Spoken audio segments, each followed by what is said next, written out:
কংগ্রেস নেতা রাহুল গান্ধীর সাথে তৃণমূল কংগ্রেসের সেক্রেটারি অভিষেক ব্যানার্জির বৈঠকে কেন্দ্র করে পশ্চিমবঙ্গের রাজনীতি নিয়ে সৃষ্টি হয়েছে নতুন ধোঁয়াশা। প্রশ্ন উঠেছে, তৃণমূল কংগ্রেস কি তবে বিলীন হতে চলেছে কংগ্রেসের কাছে? এর আগে এক টেবিলে বসেন মমতা ব্যানার্জি আর সোনিয়া গান্ধীও।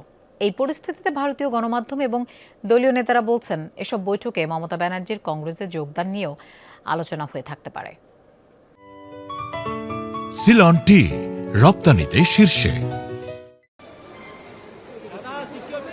ভারতের রাজনীতিতে এখন আলোচনার কেন্দ্রে পশ্চিমবঙ্গের বিরোধী দল তৃণমূল কংগ্রেস। একদিকে চলছে একের পর এক টিএমসি নেতা, এমপি ও বিধায়কদের বিজেপিতে যোগদান। অন্যদিকে দিল্লিতে কংগ্রেস নেতৃত্বের সাথে তৃণমূলের শীর্ষ পর্যায়ের নেতাদের একাধিক বৈঠককে ঘিরে সব মিলিয়ে তৈরি হয়েছে এক ধরনের রাজনৈতিক ধোঁয়াশা। বুধবার দিল্লিতে কংগ্রেস নেতা রাহুল গান্ধীর সাথে বৈঠক করেন তৃণমূল কংগ্রেসের সেক্রেটারি অভিষেক ব্যানার্জি। এর আগে বৈঠক হয় কংগ্রেস নেত্রী সোনিয়া গান্ধীর সাথে টিএমসি প্রধান মমতা ব্যানার্জির। এই ধারাবাহিক বৈঠককে ঘিরে শুরু হয়েছে নতুন রাজনৈতিক জল্পনা।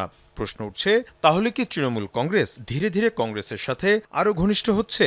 এমনকি কিছু মহলে গুঞ্জনও ছড়িয়েছে, ভবিষ্যতে কি তৃণমূল কংগ্রেসের সাথে জোট নয় বরং আরও বড় কোনো রাজনৈতিক একীভূতকরণের পথে হাঁটতে পারে।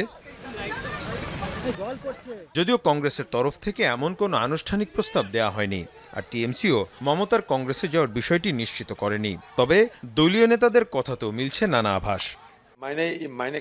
আগে কখনো তৃণমূল নেতারা আমাদের কেন্দ্রীয় নেতাদের সাথে যোগাযোগের কোনো প্রয়োজন মনে করেননি, কিন্তু যখনই দলটি ভাঙনের মুখে পড়ল তখনই তারা যোগাযোগ বাড়িয়েছেন। তবে আসলেই যদি মমতার কংগ্রেসে ফেরা নিশ্চিত হয়, আনুষ্ঠানিকভাবেই জানানো হবে।